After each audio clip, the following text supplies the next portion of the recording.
This is Spoken by Elswith, a Femdom Hypnosis podcast, Season 4.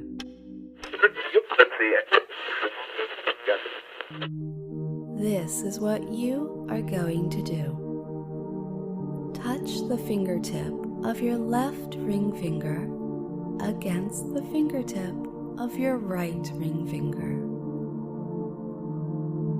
Let's see if you can remain this way throughout the entire episode. Let's get a bit of admin out of the way and chat about POUR and Thursday's free session before we discuss the best training schedule. Now, POUR is free for patrons. If you've joined recently and you don't have the POUR trigger setting session, just drop me a line and I'll make sure that you get the code to download it. This is not the same as the discount code that's given monthly to patrons on a certain tier. This one is for all patrons. And if you've not seen it written down, it is POUR, P-O-U-R, not poor as in, you poor dear. It's not that kind. Now, Thursday's free full-length session on the podcast, it's going to be a mix of hypnosis, meditation, and reflection. Now, this is not going to be, I wish it was sometimes, but walking along the beach and reflecting on your inner self and what makes you a person. This guided meditation is definitely Spoken by Elswith style. And you're going to walk through fun. We'll just leave it there. We're just going to say it's fun. And then you're going to reflect on it. So that one, make sure you do join me on Thursday. Now, I haven't forgotten about our ideal morning emotion trigger setting. That's coming up as well. The responses, they just flooded the email and feedback form and so on. So I'm crafting this session in a way that hopefully works for quite varied needs and wants. Now let me know if you do have more to say on that issue. I always like when my muses want to co-create with me. And if you're unfamiliar with what I'm talking about, the ideal morning emotions trigger, just go on back to episode 50 and it's in there. Remember back in October and that one episode where I had the naughty boys stay behind after I let everyone else go? Keep that in mind as I continue to talk today about training. So when you start with a new trigger, when I've given you a new trigger, it is tempting to listen to it just once or twice and then jump into a session that uses it. Now, if you've been with me, close to me, for a while and you're already primed to obey and accept the word runes, this method, it might actually work. You have the desire, the motivation, and you also have plenty of past success to build upon. But if you don't go back and spend the time in that trigger setting session, you will likely find that you'll never have the depth of experience that I intend for you to have with it. So in that regard, there is no single answer here. You can revisit the session until you get the effect that you want and the degree of permanence or longevity that you want. That can happen after a single listen, or it might take a dozen hours or more of being immersed in that session. I strongly recommend any new trigger be done at least 2 to 3 times a week, and with our ideal morning trigger setting, the one I've recently mentioned, you will be doing that. Plus, you'll be interacting with that trigger every morning, even for just a couple of minutes, which keeps the session fresh. My personal style of hypnosis, it's a blend of different techniques, including the guided meditations and physical triggers, and this allows me to connect with you on different levels. Now that sounds all nice and fancy, right? But basically, what it means is I am using the hypnosis techniques, both permissive and indirect, the wordplay, the music, which you're aware of, which has its own little Easter eggs of happiness hidden in there, and these guided meditations, as well as the deep daydream. Almost this maladaptive daydreaming that you can actually stay immersed in, that you can actually visit when you're not even in a session. And yes, I know, quite a few of you do. That type of hypnosis, my style of hypnosis, means you can't actually just Google some generic answer because this isn't the average hypnosis experience. Now, for triggers you maybe once had well in hand, but have now become diluted, you do need to take the time to refresh them.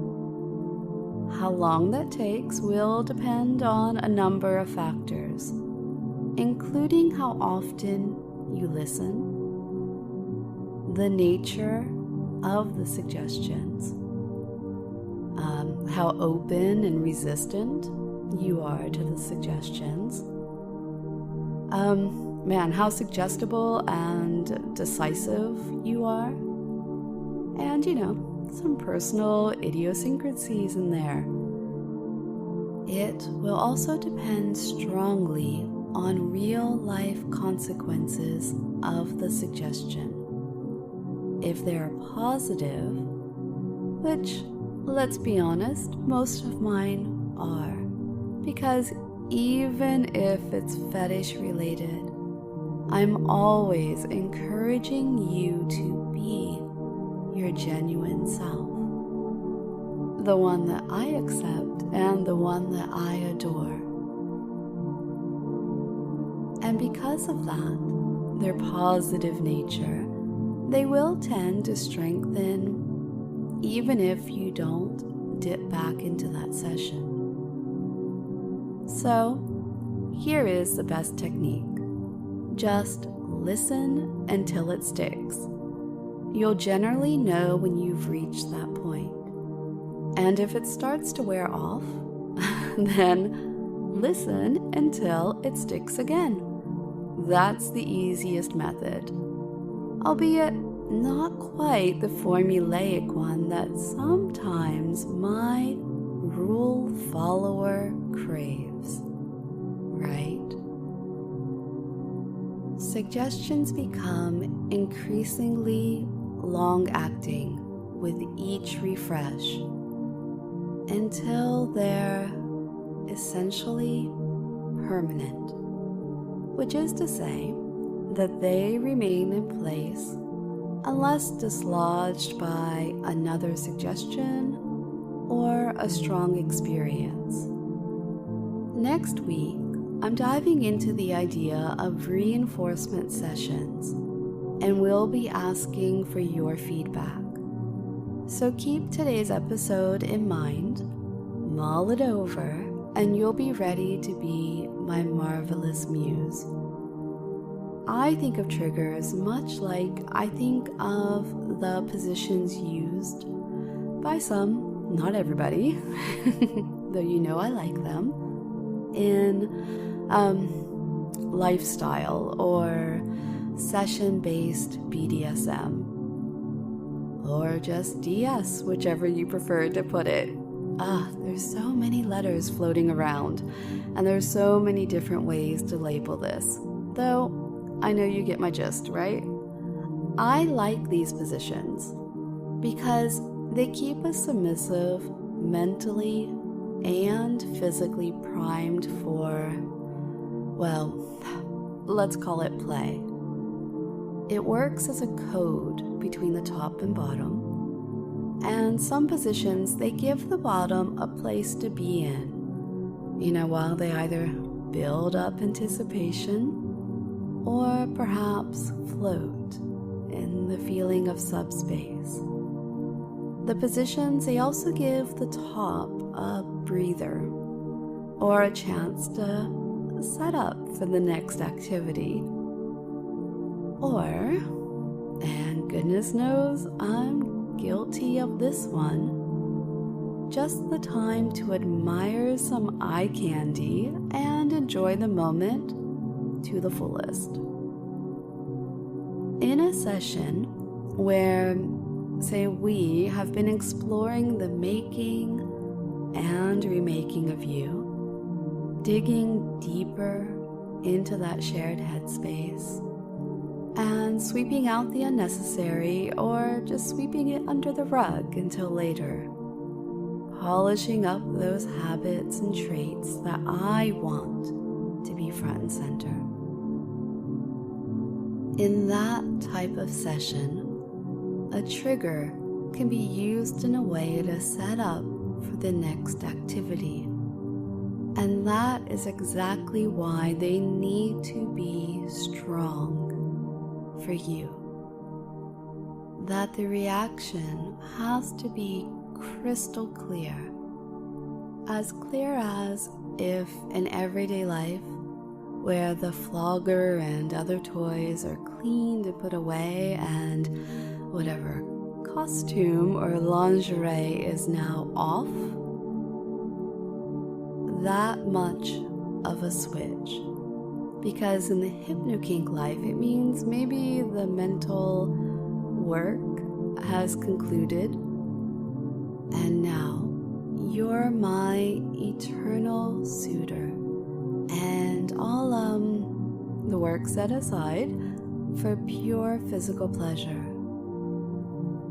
All bodies and bliss, and intertwining to the point in this form in which I am not, nor are you. So close that your hand upon my chest is mine. So close that your eyes close with my dreams. That is all the motivation my submissive man needs to keep up with this training. And as for those naughty boys, we'll discuss that next Tuesday. Now, look at your hands and tell me, are you still touching the tips of your ring fingers together? See you Thursday.